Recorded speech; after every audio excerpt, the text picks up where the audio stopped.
call is now being recorded. Muito bem, pessoal.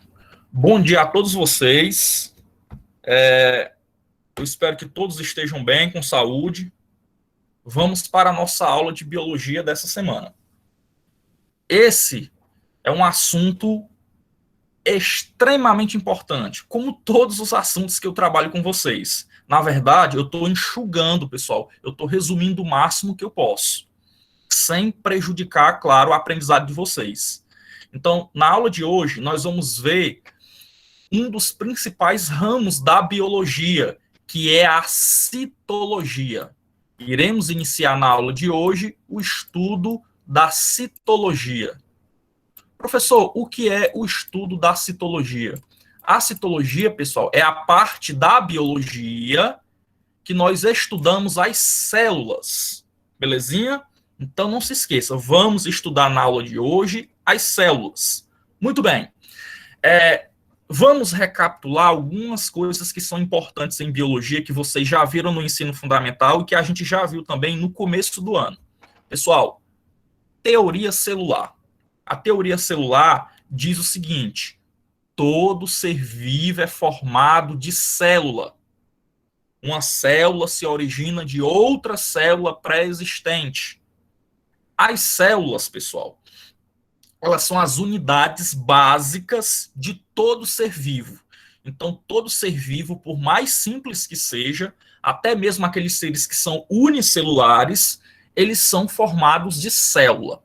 E eu costumo falar nas minhas aulas, acredito que vocês já ouviram, que a célula, pessoal, ela é muito parecida com a gente. Tudo que você faz, a sua célula também faz. Pelo menos as principais funções. Vamos lá. Você respira, a célula também respira. Você se alimenta, a célula também se alimenta. Você se reproduz, a célula também se reproduz. Você tem um esqueleto, a célula também tem uma estrutura muito parecida com o esqueleto, que a gente chama de citoesqueleto. Então, basicamente, as principais funções que você desempenha, a sua célula também desempenha, já que o seu corpo é formado de célula. Dizemos em biologia que a célula é a menor unidade morfofisiológica de um ser vivo. Belezinha? Outra coisa também que a gente já viu, pessoal, são os níveis de organização de um ser vivo. Nós temos, começando do mais básico para o mais complexo. Nós temos os átomos, certo? Professor, tem unidade menor que o átomo? Tem. Mas no ensino médio, a gente estuda e vê que o átomo é a menor unidade de todas as coisas. Então, tudo que existe, pessoal, é feito de átomo. Você é feito de átomo, o ar, a terra, a água, tudo é feito de átomo. Então, os átomos, eles se agrupam, tudo é feito de átomo. Os átomos se agrupam e formam moléculas, certo? Essas moléculas, elas vão se agrupar e vão formar a nossa querida célula. Pronto. É nesse nível aqui que estão os seres vivos. Lembrando que todo ser vivo é formado de célula. Beleza? Então, a citologia estuda a célula. Muito bem. O conjunto de células vai formar um tecido. Então, no nosso corpo tem tecido. O conjunto de tecido vai formar os nossos órgãos. Ao juntar os nossos órgãos, nós teremos os sistemas. E o conjunto de todos os sistemas forma o nosso corpo. Beleza? Então, aqui são os níveis de organização celular. Mas, como eu falei para vocês, a aula de hoje é sobre célula. Pessoal, existem células de todos os tamanhos. Claro, a célula, normalmente, ela é invisível a olho nu. Você não consegue ver uma célula a olho nu. É claro que tem exceção. O óvulo feminino, né? O óvulo, que é o gameta feminino, o gameta da mulher, o óvulo a gente consegue ver a olho nu. O óvulo é uma célula. Entretanto, a grande maioria das células que existem no nosso corpo, nós não visualizamos a olho nu. Nós precisamos de um microscópio para poder visualizar. Beleza? Um microscópio óptico. Muito bem. As células elas vão variar de tamanho, elas vão variar de formato, elas vão variar de função. Normalmente a gente vê no livro uma célula no formatozinho circular, né? No formatozinho esférico. Só que as células elas podem ter diversos formatos. Tu vai ter célula no formato retangular, tu vai ter célula no formato de tubo, tu vai ter célula no formato de estrela. Elas são bem variadas no que se refere à morfologia, à forma. Muito bem. Pessoal, as nossas células, elas possuem estruturas básicas. Então eu queria que você colocasse aí no chat, por favor, coloque quais são as estruturas básicas que formam as nossas células. Por favor, alguém coloque aí no chat. Vamos lá. Estruturas básicas da célula. Enquanto vocês colocam aí no chat, eu vou aqui desenhar logo. Estruturas básicas da célula. Já estou desenhando. A Raíssa já colocou aqui núcleo, a Cauane colocou organelas, a Alana núcleo, o Luiz Felipe colocou membrana plasmática, a Maria Derlane colocou citoplasma. Muito bem, pessoal, é isso mesmo. Só que a gente tem que saber exatamente quais são as partes que formam a célula. Prestem atenção, por favor. Unidades básicas da célula. Isso significa que são estruturas que estão presentes em todas as células. Então, estruturas presentes em todas as células, desde as mais simples, como células de bactérias, protozoários, algas, fungos, plantas e animais, até as mais complexas, né, que no caso dos animais e das plantas. Pessoal, quais são as estruturas básicas? Vamos lá. Primeiro, membrana plasmática. Isso aqui é questão da nossa atividade, viu? A membrana plasmática, pessoal, é uma estrutura básica da célula. Isso significa dizer que toda célula, todo ser vivo tem membrana plasmática. Se esqueça disso não. Qual é a outra estrutura básica de uma célula? O citoplasma, né? Aqui o meio interno da célula, você tem uma substância gelatinosa chamada citoplasma. E você também vai ter como unidade básica de toda célula o material genético, o DNA e o RNA. Então, não se esqueça, membrana plasmática, toda célula possui. Citoplasma, toda célula possui. E também o material genético, toda célula possui material genético. Professor, e o núcleo, professor? Teve um aluno aqui, a Alana, colocou o núcleo, pessoal. O núcleo, ele não pode ser considerado uma unidade básica da célula, porque nem toda célula tem núcleo. Vocês se lembram da classificação das células? As células são classificadas em procariontes e eucariontes. Quais são os seres que possuem células procariontes? São as bactérias e as árqueas. Todos os outros seres vivos que nós conhecemos são seres eucariontes. Professor, mas o que é um ser procarionte e o que é um ser eucarionte? Um ser procarionte, árqueas e bactérias, são aqueles seres que não possuem núcleo. Eles não possuem a membrana nuclear, não possuem carioteca, mas eles têm material genético. Okay? Já os seres eucariontes são aqueles seres que possuem núcleo. É o caso das plantas, dos animais, dos fungos, protozoários, das algas. Beleza? Então não se esqueça disso. O núcleo não é considerado uma estrutura básica da célula, porque nem toda célula tem núcleo. Só é considerado estrutura básica aquelas estruturas que toda célula possui. Então, membrana plasmática, toda célula tem, citoplasma, toda célula tem, e o material genético, que é o DNA e o RNA, toda célula tem. Beleza? Organelas aqui, teve um aluno também que colocou organelas, né, Cauane? Pessoal, mesmo raciocínio que o núcleo. O núcleo, na verdade, não sei se vocês sabem, o núcleo é uma organela. E nem todas as células possuem organelas membranosas. De novo, os seres procariontes não têm organelas membranosas. Bactéria e árqueas não possuem núcleo. O material genético fica espalhado, disperso no citoplasma. Beleza? Então, como organela nem toda célula possui, então eu não posso considerar a organela como sendo a unidade básica da célula. Belezinha? Feito esse resumo, a nossa aula de hoje, pessoal, até coloquei aqui, a nossa aula de hoje é, os limites da célula. Então, nós iremos ver aqui agora, pessoal, as fronteiras da célula. Iremos estudar Membrana plasmática, membrana plasmática, unidade básica de toda célula. Toda célula tem. E iremos também ver um pouco sobre parede celular, que é outro envoltório da célula. É uma estrutura que fica no entorno da célula. A parede celular, ela não está presente em todas as células. Quais são os seres que têm parede celular? Vai ter parede celular, pessoal. As plantas, né? Parede celular de celulose. Vai ter parede celular também os fungos. Essa parede celular dos fungos vai ser feita de quitina, que é um carboidrato também, assim como a celulose. Outros seres que vão ter parede celular, as algas, que vivem no mar. As algas elas vão ter parede celular de celulose e de sílica. Alguns protozoários podem ter parede celular também de sílica. Ok? Então vamos aqui por parte. A gente vai estudar hoje as características gerais, as funções da membrana plasmática. E vamos ver um pouquinho também de parede celular. Começando pela parede celular, pessoal. Olhe para cá. Parede celular ou celulósica. Quer dizer que ela é feita de celulose. Lembrando, pessoal, nem toda parede é feita de celulose.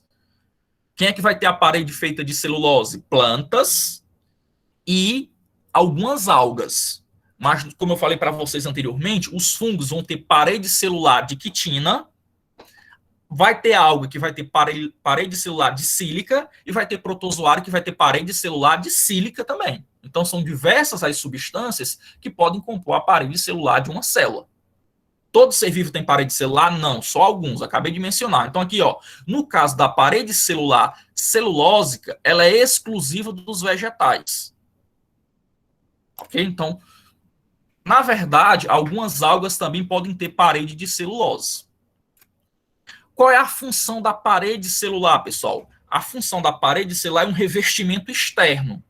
Tu tem aqui, membrana, o citoplasma e o material genético, né, que fica dentro do núcleo, no caso de uma célula eucarionte. Externamente à membrana plasmática, tu vai ter uma outra estrutura, que é a parede celular, que é feita de celulose. Então, a função da parede celular é proteger a célula e sustentar o protoplasma, certo? Então, a parede celular, ela protege e sustenta ali a célula.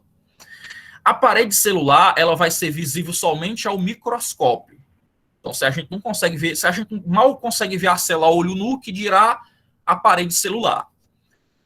Outra função, outra característica da parede celular, ela é bastante resistente, pessoal. Ela é muito resistente, ok? Então, não se esqueça disso. Parede celular, ela é resistente, ela é rígida, e a parede celular, ela é morta. Ela não tem vida. A parede celular, ela é morta.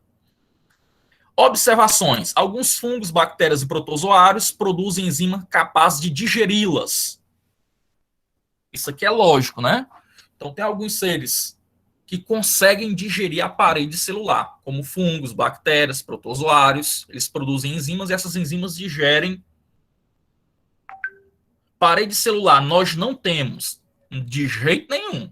Nós não temos parede celular, nós temos membrana plasmática, que é outro envoltório da célula, que na verdade toda célula tem membrana plasmática. Parede celular não. Parede celular está presente ali principalmente nas plantas, né? Fungos, algas, enfim. Ela é permeável. Pessoal, prestem atenção na nomenclatura. O que significa dizer que a parede celular ela é permeável? Significa que ela deixa passar tudo. Então, passa tudo pela parede celular de uma célula. Vai passar água, vai passar sais minerais, vai passar enzimas, passa tudo. Professor, e pode? E se tiver uma bactéria? E se tiver um vírus? Pessoal, para isso que existe a membrana plasmática. Porque a membrana plasmática, que é o outro envoltório da célula, a membrana plasmática, ela é semipermeável. Ok? Isso significa dizer que pela parede celular passa tudo, mas pela membrana plasmática não. A membrana plasmática ela seleciona aquilo que pode ou não entrar na célula e também o que vai ou não sair da célula. Beleza? Ela é rígida, né? Aqui está dizendo que ela é elástica, mas está errado. Na verdade, quem é elástica é a membrana plasmática. A membrana plasmática a gente vai ver que ela é elástica, ela é fluida. A parede celular ela é rígida. Então, composta por substâncias mortas, por isso que eu disse que ela era morta, a parede celular. Quais são as substâncias que podem formar a parede celular? Né? A celulose, pectinas, lignina também pode estar presente na parede celular, vai dar resistência a essa estrutura. Beleza? Olha aqui. Aqui você tem uma célula vegetal. Então, não sei se está dando para vocês visualizarem bem. Uma célula vegetal é uma célula eucarionte. Então, ó, a célula vegetal ela vai ter membrana, certo? Ela vai ter membrana plasmática, está aqui, ó. Membrana plasmática. Ela vai ter o citoplasma, que é essa parte interna. Citoplasma, essa parte fluida, né? E vai ter também o núcleo, que é onde vai estar o material genético, o DNA e o RNA. Então, célula vegetal tem aí as 3 estruturas básicas de uma célula. Vai ter membrana, citoplasma e material genético. Só que como a célula vegetal é uma célula eucarionte, ela vai ter núcleo, né? Ela vai ter também as outras organelas. Olha que a gente vai estudar nas próximas aulas. Vai ter o complexo de Golgi, vai ter o retículo endoplasmático, que pode ser liso ou rugoso, vai ter cloroplástico, que está presente nas células vegetais, vai ter vacúolo, enfim.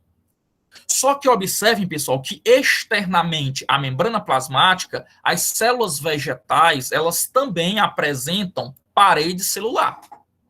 Ok? Parede celular. Ela é uma estrutura rígida, vai proteger a célula. Ela também vai dar o formato da célula. Agora eu queria aqui que vocês colocassem uma coisinha na cabeça de vocês, por favor. Ó, mitocôndria, boa. Mitocôndria também é organela, viu? Mitocôndria é organela. Ribossomo é organela. Então, aqui rapidinho aqui para que vocês entendam. Ó. Membrana, citoplasma e o material genético que fica dentro do núcleo. São as estruturas básicas. Essas outras estruturas que estão aparecendo aqui são organelas. Ok? Todas são organelas. Como eu disse para vocês, tudo que você tem, a célula também tem. Então, do mesmo jeito que você tem um esqueleto, a célula vai ter um citoesqueleto. Professor, esse citoesqueleto ele vai dar o formato da célula, ele também vai ser responsável pelo transporte de algumas substâncias na célula, o transporte, o deslocamento de organelas na célula. Do que é feito o citoesqueleto de uma célula? O citoesqueleto de uma célula, pessoal, ele vai ser feito de proteína. Lembra que eu falei? Tudo no seu corpo é proteína, inclusive o citoesqueleto da célula, né? São microtúbulos proteicos. Depois a gente vai ter uma aula sobre citoesqueleto. Além de citoesqueleto, da mesma forma que você tem órgãos, a célula vai ter organelas. Cada órgão do seu corpo tem uma função. Cada organela da célula também vai ter uma função. Lembrando que eu estou falando aqui de células eucariontes. São as células que vão ter organela, beleza? Agora eu queria que vocês colocassem o seguinte. Eu queria que vocês colocassem mitocôndria, todos nós temos, viu? Todos nós temos mitocôndrias. As plantas, os animais. Quem não vai ter mitocôndria são as bactérias, são os seres procariontes.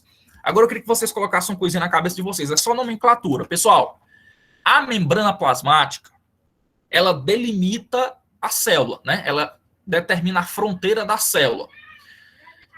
Fora da célula, tudo aquilo que está externamente à membrana plasmática, nós chamamos de meio extracelular. Então, se aparecer em alguma questão, o que é o meio extracelular? O meio extracelular é aquele meio que fica fora da célula.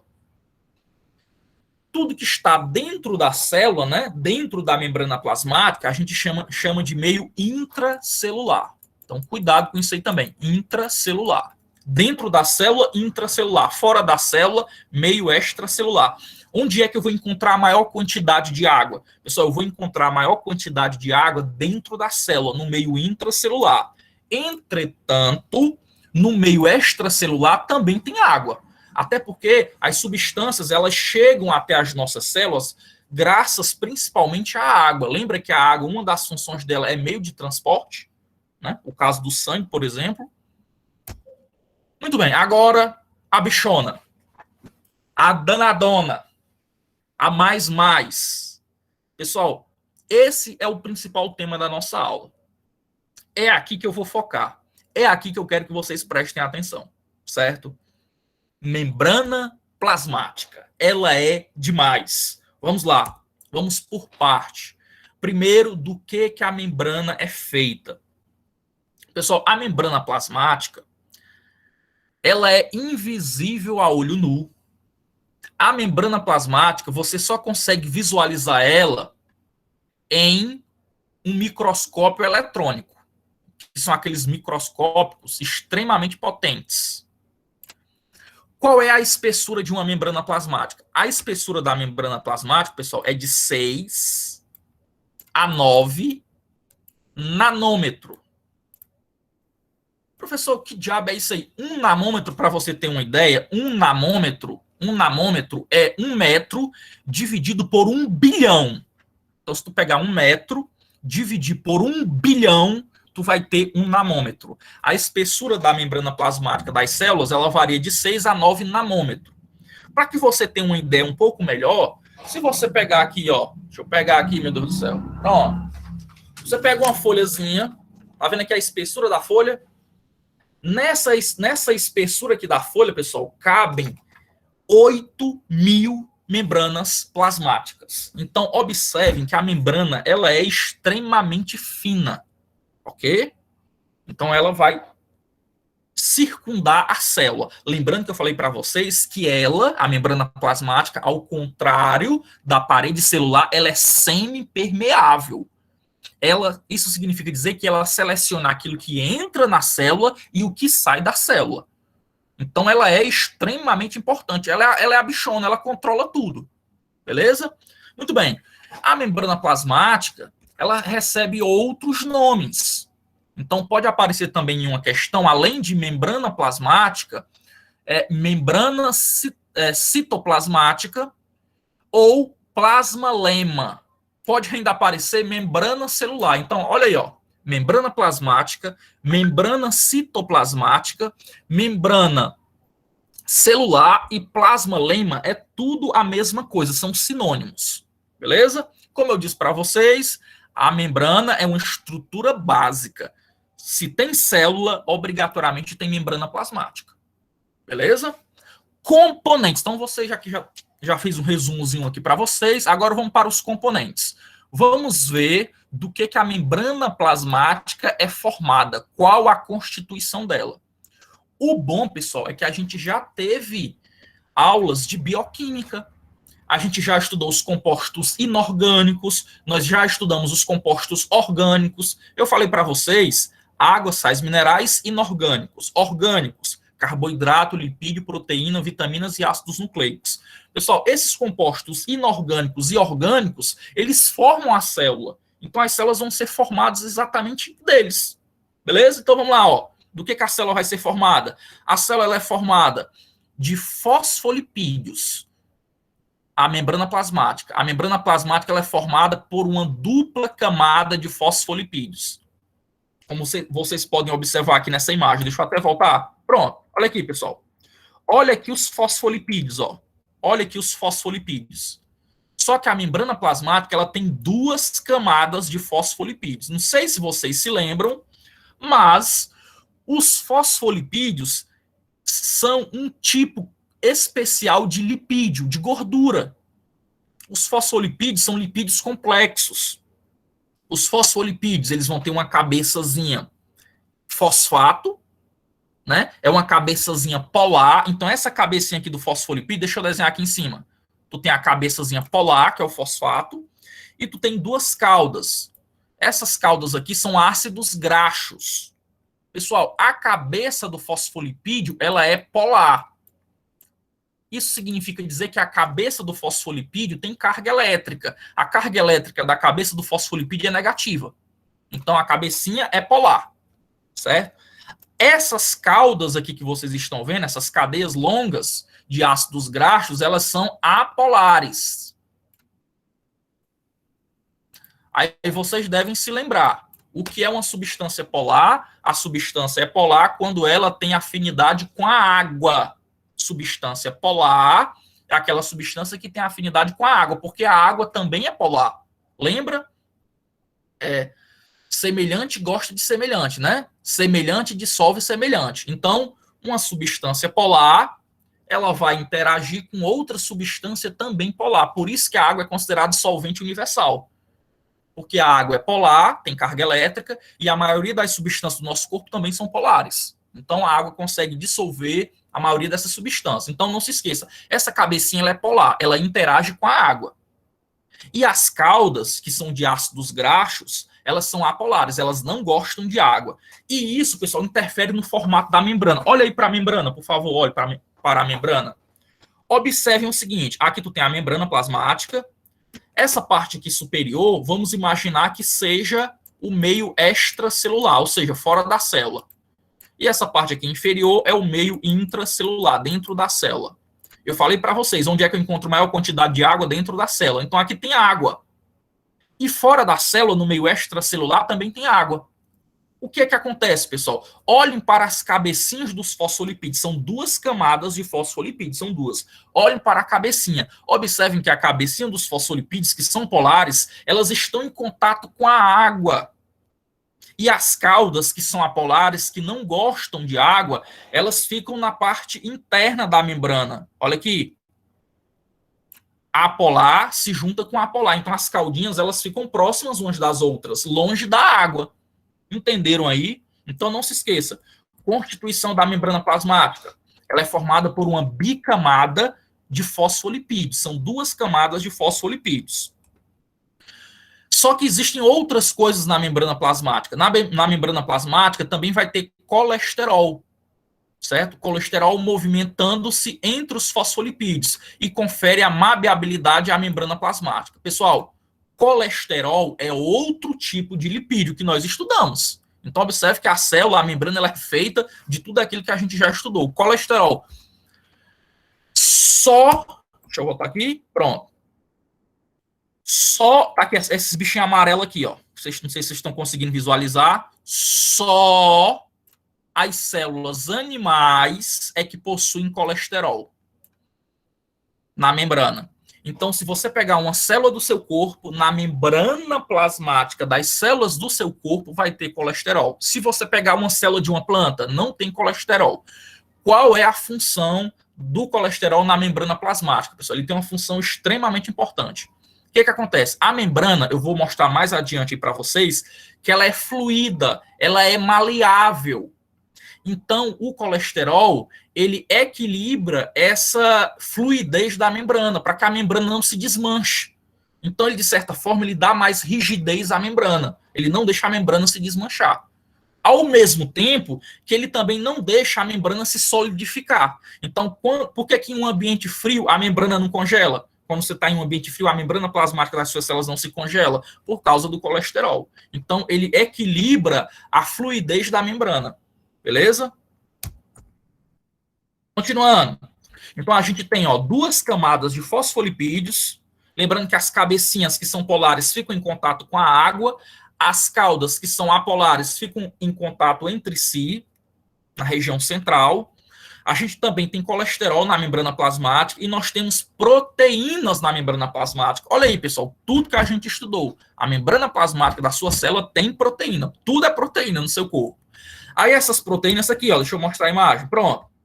Isso aqui é proteína, tá no formatozinho helicoidal, em espiral. Isso aqui é proteína. Essas estruturas que estão aqui sobre a membrana também é proteína, Então, tem muita proteína na nossa membrana plasmática. O legal, pessoal, é que dependendo do tipo de célula, as proteínas elas podem mudar. Então, se tu pegar uma célula do teu fígado, tu vai ter lá na membrana plasmática determinados tipos de proteínas. Se tu pegar uma célula do teu sangue, lá na membrana plasmática da célula sanguínea, vai ter outros tipos de proteína. Beleza? As proteínas, voltando, as proteínas elas podem ser de dois tipos. Vocês podem ver aqui, Tu vai ter proteína que atravessa a membrana completamente, Olha aqui, essa proteína grandona aqui, ela atravessa a bicamada lipídica. Essa outra aqui também. Essas proteínas que atravessam a bicamada lipídica, a gente chama elas de proteínas integrais. Pode aparecer na prova, viu? As proteínas que atravessam a bicamada lipídica, elas são chamadas de proteínas integrais ou transmembranar. A proteína transmembranar, ela é uma proteína integral, ela atravessa a bicamada lipídica. Porém, tem também essas outras proteínazinhas aqui, que elas estão aderidas parcialmente na membrana plasmática. elas estão aderidas parcialmente. Essas proteínas a gente chama de proteínas periféricas, ok? Então, são aquelas proteínas que não atravessam a bicamada lipídica. E tem umas que ficam só em cima. Essas que ficam só em cima a gente chama de proteínas aderentes, ok? Então, tá aqui, ó. Proteínas periféricas, que não atravessam a membrana plasmática. Proteínas integrais ou transmembranares, são aquelas que atravessam a membrana plasmática. E tem também as proteínas aderentes, que são aquelas que ficam em cima da membrana plasmática. Qual a função dessas proteínas? Pessoal, elas vão criar canais por onde ocorre a passagem de soluto. Então, lembra que eu falei para vocês? A membrana, ela vai selecionar o que entra e o que sai. Essas substâncias, para entrarem e para saírem, normalmente, elas passam por proteínas. Então, as proteínas aí são canais, é como se fossem as portas, né? São canais por onde as substâncias vão entrar e sair da célula.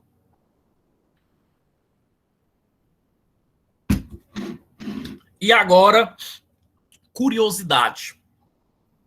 Pessoal, glicocálix ou glicocálice. Pode ser os dois nomes. Não está no slide, mas pode ser também dessa maneira que eu acabei de mencionar. Glicocálix ou glicocálice. Pessoal, essa é uma estrutura que também está presente apenas nas células dos animais. O glicocálix, só quem tem são os animais. Nós temos glicocálix. As plantas não têm. Ok? O glicocálix, ele é um pouco parecido, pelo amor de Deus, ele é um pouco parecido com a parede celular. Por quê? Porque o glicocálix, ele também, uma de suas funções é proteger a membrana plasmática, é proteger a célula. E da mesma forma que a parede celular, vamos lá, a parede celular ela é feita de quê? A parede celular ela é feita principalmente de celulose. A parede celular ela é feita principalmente de celulose. Pode ser de quitina, de sílica, depende do ser vivo, mas principalmente celulose. Quitina, celulose, pessoal, são açúcares, são carboidratos que a gente já estudou. Se tu pegar aqui o glicocálix, adivinha do que o glicocálix vai ser formado? Açúcar, carboidrato. Aí deixa eu até mostrar aqui para vocês, ó. Pronto, aqui dá para ver melhor. Ó, tá aqui esses bichinhos azul aqui, não sei se está dando para visualizar aí, pessoal. Essas estruturazinhas azuis aqui, elas são o carboidrato que formam o glicocálix. Esse carboidrato, ele pode se juntar com a proteína, como vocês podem ver aqui, ó. Tá vendo a estrutura azul em cima de uma proteína? Quando tu tem um carboidrato junto de uma proteína, tu tem uma glicoproteína. Só que o carboidrato, ele também pode se juntar aos fosfolipídios. Quando o carboidrato, ele se junta ao fosfolipídio, aí tu tem um glicolipídio. Então, essas glicoproteínas e os glicolipídios que ficam na membrana, né, são carboidratos aderidos a proteínas e lipídios. Essas estruturas formam o nosso glicocálix, só quem tem são os animais. Estou indo rápido, vou mais devagar agora, ok? Muito bem. Pessoal, qual a função do glicocálix, além de proteger? Lembrando que ele é análogo à parede celular, porque ele também é feito de carboidrato. E também protege. Pessoal, o glicocálix, ele tem uma função extremamente importante nas nossas células, que é o reconhecimento celular. Pessoal, o glicocálix é como se fosse a impressão digital da célula. Cada um de vocês tem um glicocálix diferente nas células. Exemplo, transplante de órgão. Pessoal, transplante de órgão. Quando um órgão ele é transplantado, normalmente vai ocorrer rejeição do órgão. O órgão ele é rejeitado. A pessoa que recebeu o órgão, ela tende a rejeitar aquele órgão. Para evitar essa rejeição, quem recebe um órgão transplantado, pessoal, tem que passar o resto da vida tomando remédio. Então, se alguém recebe um coração, se alguém recebe um fígado, um rim, essa pessoa ela vai ter que passar o resto da vida tomando remédio. Por quê, professor? Por causa do glicocálix. O glicocálix, pessoal, ele faz o reconhecimento das células. Então, tu pega o coração de uma pessoa que tem um glicocálix diferente do teu, quando esse coração é colocado no corpo da pessoa, O corpo da pessoa vai reconhecer aquele glicocálix como sendo algo estranho e começa a atacar aquele órgão. Aí quando ocorre a rejeição. Aí para evitar essa rejeição, a pessoa tem que tomar o resto da vida remédio. Beleza? Então o glicocálix é importantíssimo para o reconhecimento entre as nossas células. Outra coisazinha também relevante, pessoal, é em relação à tipagem sanguínea, né? Alguns carboidratos, eles se aderem a proteínas ali de membrana e vão determinar o nosso tipo sanguíneo. Então, se você é tipo A, tipo B, tipo O ou tipo AB, a tipagem sanguínea ela é determinada por carboidratos, beleza? Juntamente com proteínas. Função da membrana plasmática. Vamos lá, função da membrana. Ela reveste a célula, né? Ela que vai delimitar a célula, o espaço interno da célula. Ela vai dar o formato da célula. Ela também vai proteger a célula. Porém, a principal função da membrana, pessoal, é essa aqui, ó, permeabilidade seletiva. A membrana plasmática, ela é semipermeável. Isso significa dizer que ela não deixa toda substância entrar e nem toda substância sair. Só entra o que ela precisa, só sai o que ela não precisa mais. Ok? Então ela controla o fluxo de substâncias dentro da célula. A membrana, ela é semipermeável. A membrana plasmática, juntamente com o glicocálix, aqui dá para ver melhor o glicocálix, ela faz o reconhecimento de substâncias e proteínas. Ok? Então, o reconhecimento celular a célula também é feito pela membrana plasmática. Composição lipoproteica. Já expliquei isso para vocês. A proteína ela é feita de lipídio. Que tipo de lipídio? Fosfolipídio. São 2 camadas de fosfolipídios. Tu vai ter também outro tipo de lipídio, que é o colesterol. E mergulhado nessa bicamada fosfolipídica, tu vai ter proteínas. Pode aparecer também carboidratos na membrana plasmática. Pode não, sempre aparece carboidrato. Esse carboidrato ele vai formar o nosso glicocálix, né? Ele vai se juntar com lipídios, formando glicolipídios. E os carboidratos podem também se unir com proteínas, formando glicoproteínas. O conjunto dessas moléculas forma o nosso glicocálix. Lembrando, colesterol e glicocálix está presente só em células animais. Vamos lá, pronto. Estrutura, pessoal. Nós sabemos, eu acabei de falar para vocês, já mostrei imagem, então vocês já sabem o seguinte. A membrana, ela tem 2 camadas de fosfolipídios e possuem proteínas mergulhadas nessa bicamada fosfolipídica. Mas como foi que nós descobrimos que a membrana tem esse formato, tem essa estrutura? Pessoal, quem descobriu, na verdade, quem criou esse modelo didático para a membrana plasmática foram 2 cientistas, isso lá no ano de 1972. Até 1972, a gente não tinha noção de como a membrana plasmática ela se organizava, como era a sua estrutura. Por que não, professor? Acabei de explicar, pessoal. A membrana ela é muito fina, a gente não conseguia visualizar com microscópicos que existiam na época. Para você visualizar a membrana, você precisa de microscópio eletrônico. Então, esses 2 caras aqui, chamado Singer e Nicholson, eles sugeriram o modelo do mosaico fluido. Vocês vão ouvir muito nessa palavra, modelo do mosaico fluido. Professor, o que significa modelo do mosaico fluido? Vamos lá. Pessoal, vocês estão vendo aí a bicamada lipídica e as proteínas, né? Por que que a membrana plasmática ela é fluida? Porque essas estruturas que vocês estão observando aqui, elas não ficam paradas, elas estão o tempo todo se movimentando. Os lipídios e as proteínas se movimentam, por isso que a membrana ela é fluida. Então, por isso o modelo do mosaico fluido. Beleza, professor, eu entendi fluido. E por que mosaico? Mosaico, pessoal, não sei se vocês já chegaram a observar um mosaico, né? O mosaico ele é formado por várias estruturas. E a membrana plasmática, tu tem na membrana proteína, tu tem lipídio, tu tem colesterol, tu tem carboidrato. Então, como tu possui várias estruturas na membrana plasmática, eu digo que a membrana ela é um fluido, principalmente por causa das proteínas.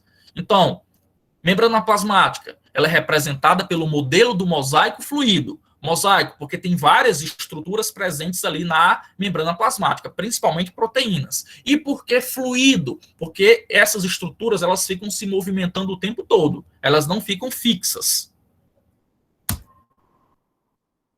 Membrana plasmática, vamos lá, vai ter bicamada lipídica, elas vão se movimentar nessa bicamada lipídica, pessoal, ela fica se movimentando na célula. Ela vai ser elástica, ela vai ter flexibilidade e ela tem a capacidade de se regenerar. Olha aqui, um fosfolipídio, cabecinha, né, que é o fosfato, tem carga negativa, se tem carga, é a região polar, vai gostar da água. As caudas são apolares, né? As caudas aqui são de ácidos graxos, então não gosta de água. Preste atenção, por favor. Uma estrutura que é polar, que tem afinidade com a água, eu chamo ela de hidrofílica. Pode aparecer esse nome também nas questões. Hidrofílica é a estrutura que tem afinidade com a água, é aquela substância que é polar. Então, a cabecinha do fosfolipídio, ela é hidrofílica, ela é polar. Já as caudas, elas não gostam de água, elas têm aversão à água. Então, eu digo que as caudas, que são apolares, elas são hidrofóbicas. Fobia lembra medo, né? Ou seja, não gosta, tem aversão à água. Hidro é água. Então, região apolar, hidrofóbica, não gosta de água. Região polar, hidrofílica, tem afinidade com a água. Como fosfolipídio, o irmão, né? Como fosfolipídio, pessoal, tem uma região polar e outra apolar, como ele tem uma região hidrofílica e outra hidrofóbica, eu chamo essa substância aqui, os fosfolipídios, eu chamo eles de substância anfipática. Anfipática, lembra de antipático, né? Anfipática ou anfifílica. O que é uma substância anfipática? É aquela substância que tem uma porção polar e outra apolar. Belezinha? Aqui as proteínas, né? Já expliquei para vocês, ó. Proteínas integrais ou transmembrana. São as proteínas que atravessam a bicamada lipídica de lado a lado. As proteínas periféricas não atravessam a bicamada lipídica, como vocês estão observando aqui, ó. Os carboidratos. Os carboidratos associados aos lipídios formam glicolipídios. Os carboidratos associados às proteínas vão formar glicoproteínas, que estão presentes na membrana plasmática e são essenciais para o reconhecimento célula-célula, porque esses carboidratos, junto com as proteínas e os lipídios, vão formar o nosso glicocálix, presente só nos animais. Importância para o reconhecimento célula-célula. Lembre-se da questão da rejeição de órgãos. Agora, especialidades da membrana. Estamos indo rápido, vai dar certo. A membrana plasmática, na verdade, quem é anfipática são os fosfolipídios. Como a membrana é formada principalmente de fosfolipídio, eu posso dizer que a membrana ela é anfipática, né? Ela tem uma porção polar e outra apolar. Faz sentido a linha de raciocínio aí. Especializações da membrana, pessoal. A membrana, olha aqui, voltando. A membrana, ela não é lisinha assim como vocês estão vendo, não, ó. A membrana nem sempre ela vai ser lisinha, não.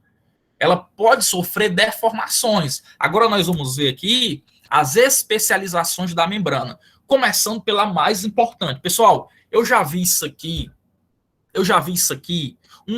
sem exagero, eu já vi isso aqui umas 500 vezes em provas, em questões de vestibulares. Já caiu no Enem mais de uma vez, já caiu em vestibular, já caiu em prova de concurso. Então, essa especialização da membrana que vocês estão vendo, ela é extremamente importante. É a microvilosidade. Ou apenas vilosidades. Microvilosidades ou vilosidades. Professor, o que é isso? Olha aqui, pessoal. A membrana, como eu falei, nem sempre vai ser lisinha, nem sempre ela vai ser lisa. Ela pode ter essas projeções aqui que vocês estão vendo, ó.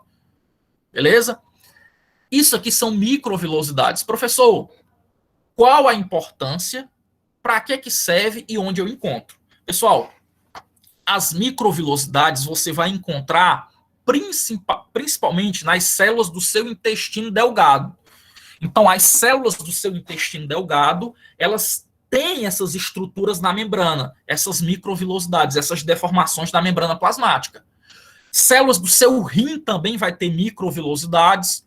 Pergunta que não quer calar. Para que serve? Por que no meu intestino, nos meus rins, as células possuem membrana com esse formatozinho, com essas deformações? Pessoal, porque aumenta a área de contato. Aumenta a área de contato. Olha aqui, ó. Imagine lá no teu intestino. Imagine que o alimento está presente aqui, ó. O alimento está presente aqui. Então, devido às microvilosidades, né, essas projeções, o alimento ele vai estar em contato maior com o seu intestino. Se fosse liso, ia ter a absorção dos nutrientes, só que ia ser menos eficiente. Como tu aumenta a área de contato com o alimento, tu aumenta também a questão da absorção. Então, com calma para que todo mundo entenda. As microvilosidades são especializações da membrana plasmática, né? São projeções da membrana plasmática, parecem dedos. Qual é a função das microvilosidades? É aumentar a área de contato com o alimento. Aumentando a área de contato, tu vai absorver mais os nutrientes. Então, isso é importante. Para vocês terem uma ideia, pessoal, se você pegar todas as microvilosidades das células do seu intestino, dá uma área do tamanho de uma quadra de futsal. Então, olha como essas microvilosidades, elas realmente aumentam a área de contato e, consequentemente, aumentam o poder de absorção. Beleza? Microvilosidades. Eu encontro nas membranas das células do nosso intestino delgado e nos nossos rins. Função, aumentar a área de contato com as substâncias. Para quê? Para aumentar a absorção. Fui claro? Show! Outra especialização da membrana, essa aqui vocês já conhecem, são os cílios e os flagelos, certo? Qual a diferença, professor, entre cílios e flagelos? Pessoal, os cílios, aqui nessa segunda imagem, os cílios, eles são mais numerosos. Em uma célula, tu vai ter milhares de cílios. Só que eles vão ser pequenininhos e finos. Já o flagelo, tu vai encontrar em um número menor, normalmente é 1 ou 2 no máximo. E o flagelo, ele é maior. Então, cílios e flagelos, eles variam em relação ao número e ao tamanho. Onde é que eu vou encontrar cílios?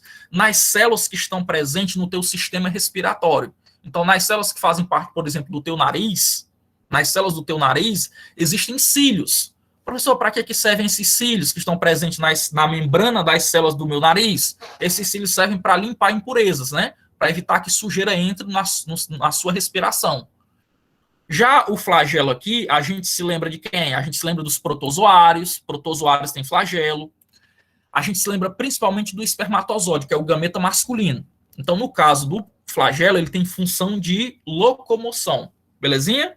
É uma especialização da membrana. Só que tem um detalhe, pessoal.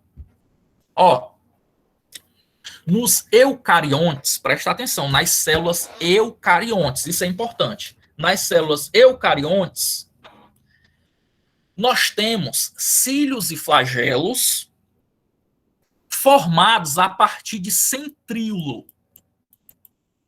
Professor, o que é centríolo? Centríolo é uma organela. O centríolo, pessoal, a gente vai estudar mais adiante. O centríolo é uma organela que está relacionada, a principal função do centríolo é a divisão celular. Então, os centríolos, eles ajudam as nossas células a se dividirem. Porém, os centríolos também são importantes na formação de cílios e flagelos de eucariontes, como a gente, que tem núcleo, que tem organelas membranosas, beleza? Entretanto, nas bactérias, que são seres procariontes, algumas bactérias também têm cílios e flagelos. Nas bactérias, como elas não têm organelas, elas não têm centríolos, o que acontece? Nas organelas, nas bactérias, os cílios e os flagelos são especializações da membrana. Então, cuidado, nem sempre está na nossa atividade, viu? Nem sempre cílio e flagelo vai ser especialização da membrana. Nem sempre. Então, cuidado, está lá na atividade. Não vai errar não, pelo amor de Deus. Outra especialização, junção oclusiva, pessoal. Isso aqui é uma especialização da membrana. A junção oclusiva é essa partezinha de rosa aqui que vocês estão vendo. A junção oclusiva serve para quê? A junção oclusiva, tu tem aqui duas células, a da direita e a da esquerda. A junção oclusiva, ela junta as células, entretanto, ela impede a passagem de micro-organismos, de fungos e bactérias. Como assim, professor? Eu tenho duas células. Aí o que acontece? Elas estão juntinhas aqui, uma da outra. Pessoal, poderia muito bem entrar um vírus e uma bactéria e ficar entre as duas células, escondido entre as duas células. Então, para evitar que vírus e bactérias, né, micro-organismos, ele fique entre as duas células, no espaço intercelular, eu tenho a junção oclusiva. Então, a junção oclusiva é uma espécie de barreira. É uma barreira que não permite que fungos, bactérias, micro-organismos entre no espaço entre duas células. Beleza?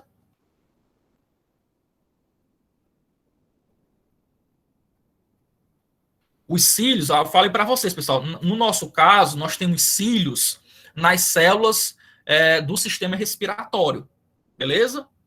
No homem, no caso, né? Não, vamos por parte.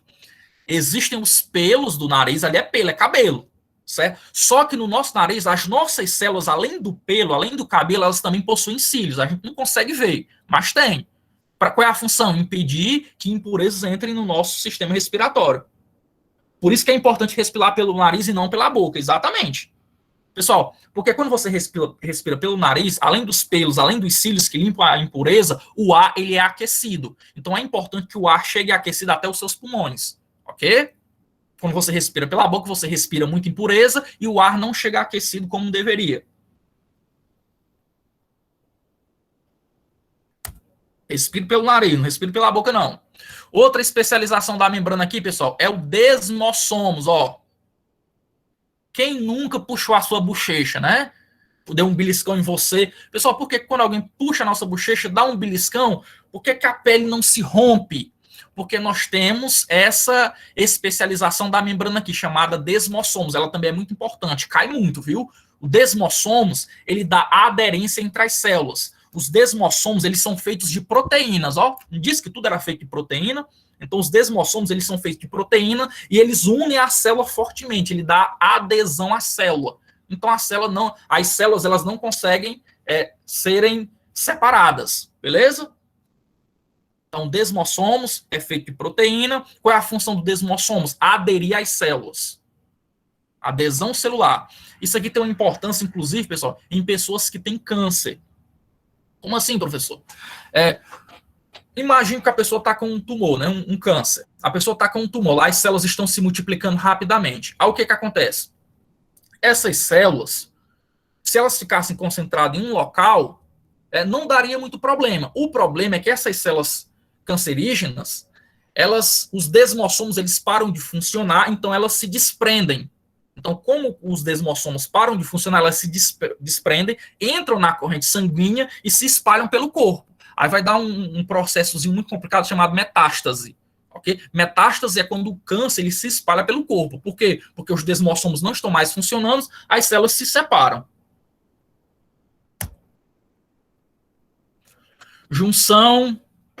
A junção comunicante, aqui como o próprio nome diz, pessoal, é um canal entre duas células que possibilita a troca de substâncias. Então, vai passar aqui de uma célula para outra, principalmente água e aminoácidos. Os aminoácidos, que são os monômeros que formam as proteínas, estão lembrados? Então, junção comunicante é um canal por onde passa substâncias, água e aminoácidos, principalmente entre duas células. Interdigitações, ó. Digitações, lembra o que? De dedos, né? Interdigitações são especializações da membrana. Olha aqui como é que elas ficam. Não sei se está dando para vocês verem. Ó. Aqui no meio. Elas ficam mais ou menos assim, ó. São como se fossem dedos unidos, da maneira que eu estou colocando aqui para vocês. Interdigitações.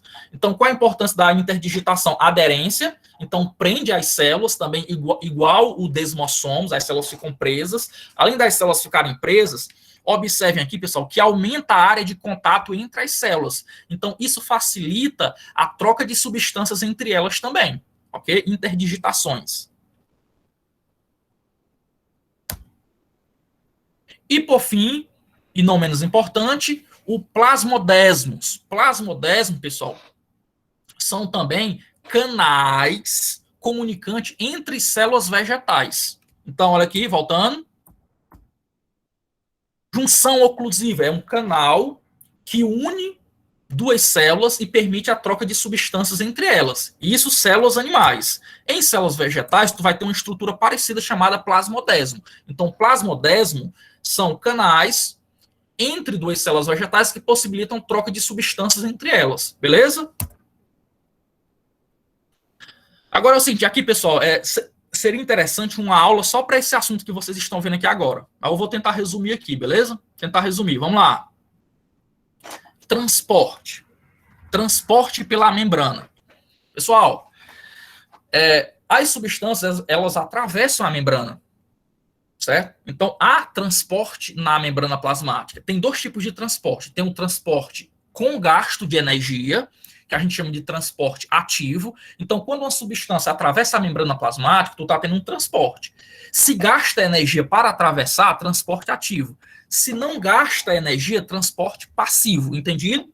Então, recapitulando, tem dois tipos de transporte na membrana plasmática. Passivo, sem gasto de energia, sem gasto de ATP, e ativo, que é quando tem gasto de energia. Muito bem.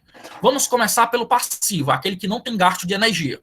Transporte pela membrana sem gasto de energia.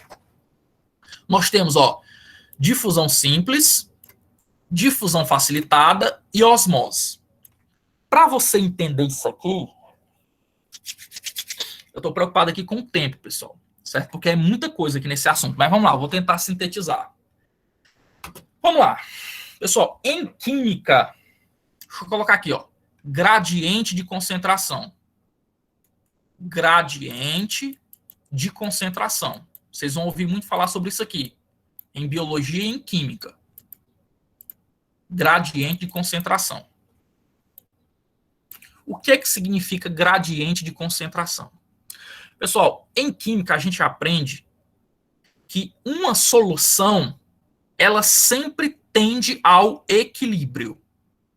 Eu vou traduzir para vocês. O que significa dizer que uma solução tende ao equilíbrio? Imagine uma piscina com água.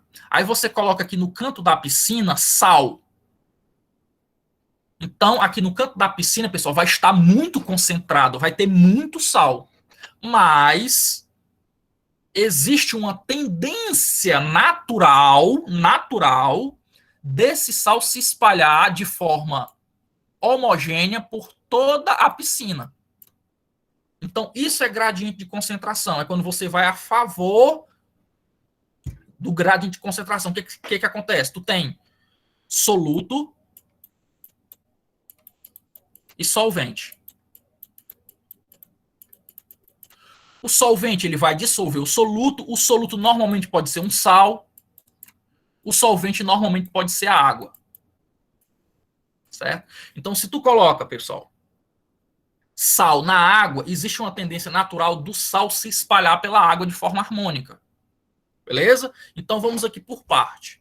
Transporte passivo, sem gasto de energia. Difusão simples. O que seria a difusão simples? É a passagem de soluto, presta atenção, de soluto do meio mais concentrado para o meio menos concentrado. Então, por favor, preste atenção, que isso aqui é chato de entender, mas vocês vão entender. Vamos por partes. Difusão simples é a passagem de soluto, lembrando que é soluto, é um íon, é um sal, enfim. Então, tem lá um íon. Então, quando o sal, o íon, sai do local mais concentrado para o menos concentrado, tu tem um nome de difusão simples. Lembrando, pessoal, que difusão simples é um transporte passivo, não gasta energia. Por que não gasta energia? Porque vai a favor do gradiente de concentração, pessoal. É algo que ocorre naturalmente. Então, sempre que tu colocar o soluto em uma solução, o soluto ele vai sair do local de maior concentração para o de menor concentração. Isso ocorre naturalmente, por isso que não tem gasto de energia. Ok? Muito bem. Difusão facilitada, de novo, sempre que você ouvir a palavra difusão é soluto.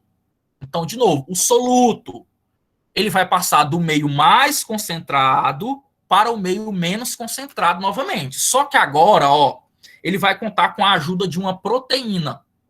A proteína está na membrana, tu tem a membrana, Tu tem proteínas na membrana, aí eu quero que um soluto, que um íon atravesse a membrana. Aí o que acontece? Esse íon, se ele tem a ajuda de uma proteína, tu vai ter uma difusão facilitada. A difusão simples é quando atravessa sozinho. Então, é quando o sal ele atravessa a membrana sozinho, sem a ajuda de ninguém, a favor do gradiente de concentração, difusão simples. A difusão facilitada é quando tu tem um íon que, para atravessar a membrana plasmática, ele precisa da ajuda de uma proteína. Isso ocorre normalmente com moléculas grandes. Então, quando tu tem uma molécula grande, normalmente ela vai precisar de ajuda para atravessar a membrana plasmática, sem gasto de energia. Pessoal, mas a proteína não vai ajudar ela a atravessar? Sim, mas não vai ter gasto de energia de novo, porque é a favor do gradiente de concentração. O soluto, ele vai sair de onde está mais para onde está menos concentrado. Beleza? Isso aqui tudo, pessoal, difusão é soluto. Só que tem um outro transporte passivo, que é a osmose. A osmose, agora quem vai se deslocar não é mais o soluto, não é mais o sal que se desloca, não. Quem se desloca agora é a água. Aí a água segue o mesmo raciocínio, pessoal. A água, ela vai sair do local onde está mais concentrado para o local... Perdão, a água ela vai querer equilibrar as coisas, entendeu? A água ela vai sair de onde está menos concentrado para onde está mais concentrado. A água é o inverso. É por isso que os alunos ficam tudo doido, pessoal. Mas se você parar, respirar fundo, você consegue entender.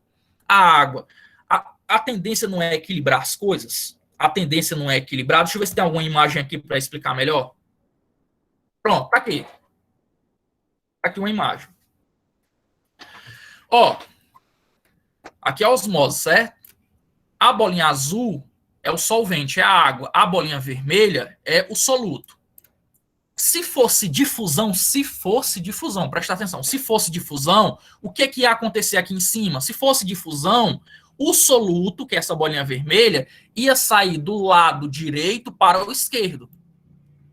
Então, as bolinhas vermelhas iam sair do lado direito para o lado esquerdo, a favor do gradiente. Ou seja, ia sair de onde está mais concentrado para onde está menos concentrado, até equilibrar. Aí, quando equilibra, para o fluxo. Mas a osmose, não. A osmose, pessoal, é a bolinha azul, é o solvente. A osmose ocorre o deslocamento apenas de água. Na osmose, ela tende também a equilibrar. Então, para equilibrar, como aqui nesse lado direito, olha para o lado direito, como no lado direito tem pouca água, para equilibrar, na osmose, a água sai do lado menos concentrado para o mais concentrado. Então, a água vai sair do lado esquerdo e vai para o lado direito. A osmose, ela faz o sentido contrário da difusão. Beleza?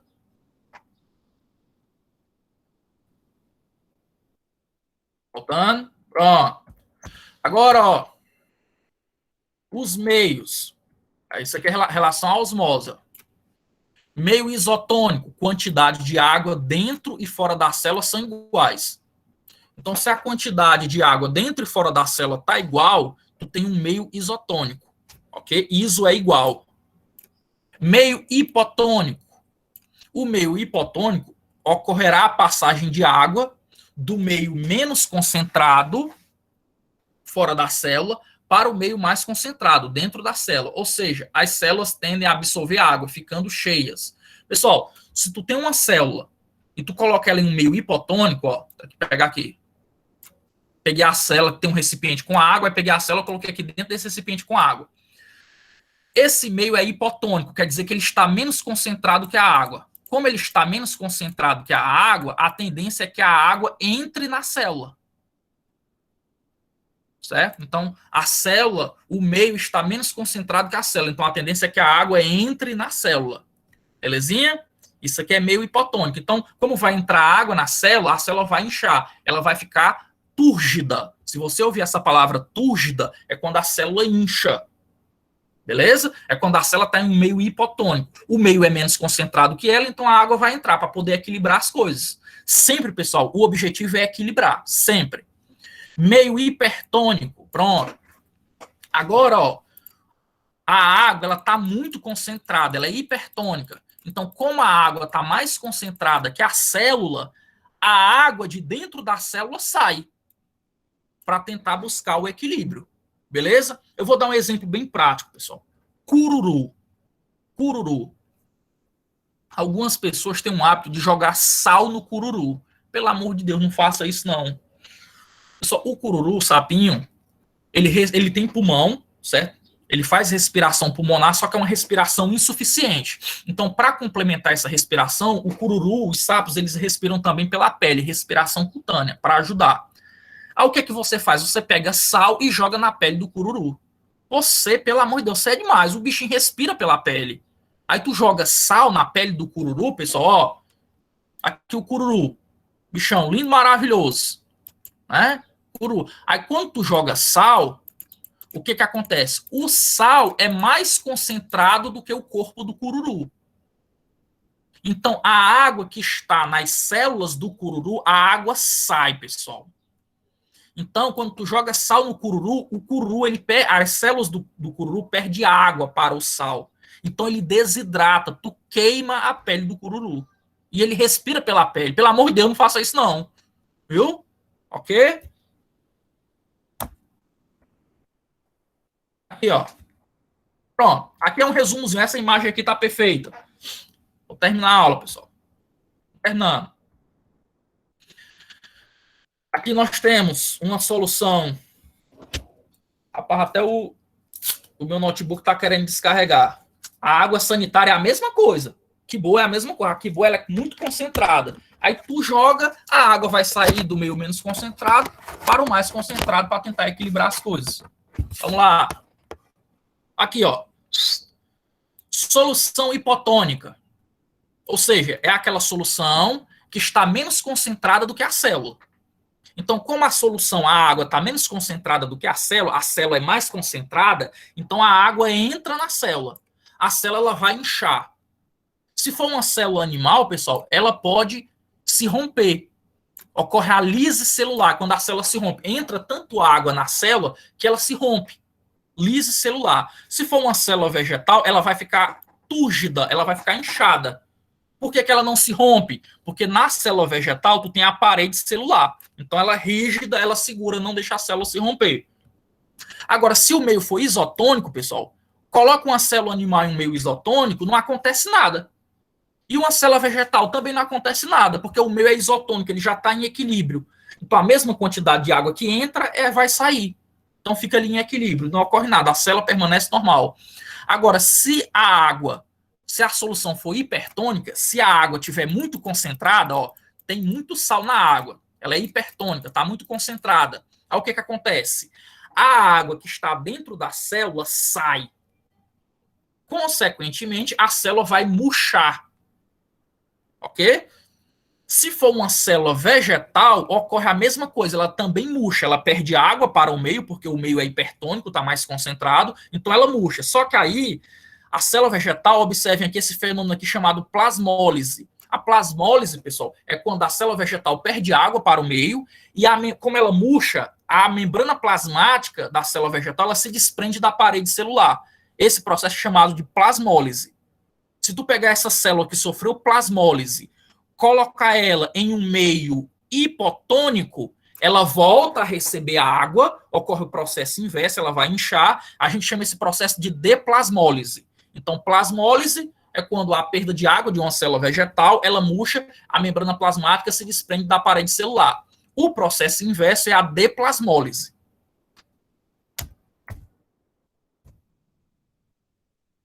O transporte ativo, eu não vou falar muito sobre ele, depois a gente estuda com mais calma. Transporte ativo é quando tem gasto de energia. É quando a substância, para entrar na célula ou sair, ela gasta energia, gasta ATP. O principal exemplo de transporte ativo, pessoal, é a bomba de sódio e potássio. Transporte por vesículas também é um transporte ativo, é um transporte que gasta energia. Tem dois tipos, tem a endocitose e a exocitose. Endocitose, pessoal, é quando endo é para dentro, né? É o transporte de moléculas muito grandes, macromoléculas, para dentro da célula. Então, como são moléculas muito grandes, elas não conseguem atravessar a membrana com facilidade, nem mesmo com a ajuda de proteínas, é uma molécula gigante. Então, o que acontece? Vai acontecer fagocitose. Fagocitose, pelo amor de Deus, isso aqui é importante.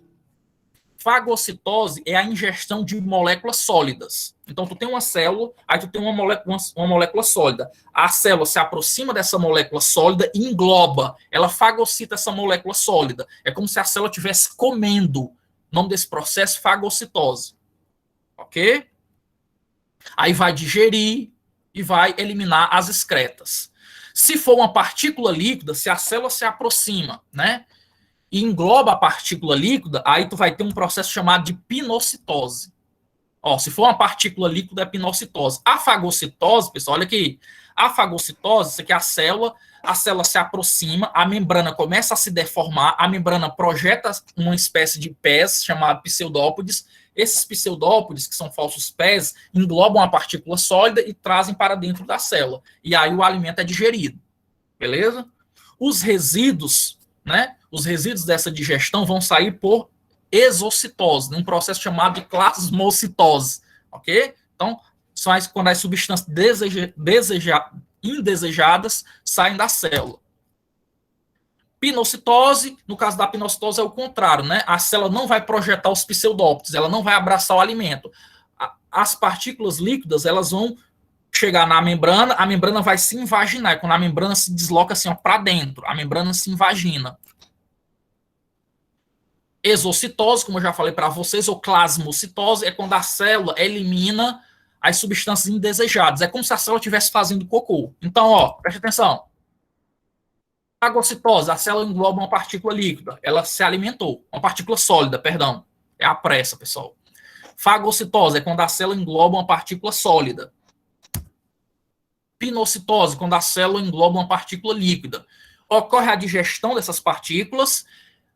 As substâncias indesejadas, né, as excretas, elas vão ser eliminadas por exocitose. Plasmocitose, é como se a célula estivesse fazendo cocô aí. Então a célula bebe, a célula come e a célula faz cocô. Tudo que você faz, a célula também faz. Belezinha? Enfim, agora eu vou parar a gravação, evidentemente.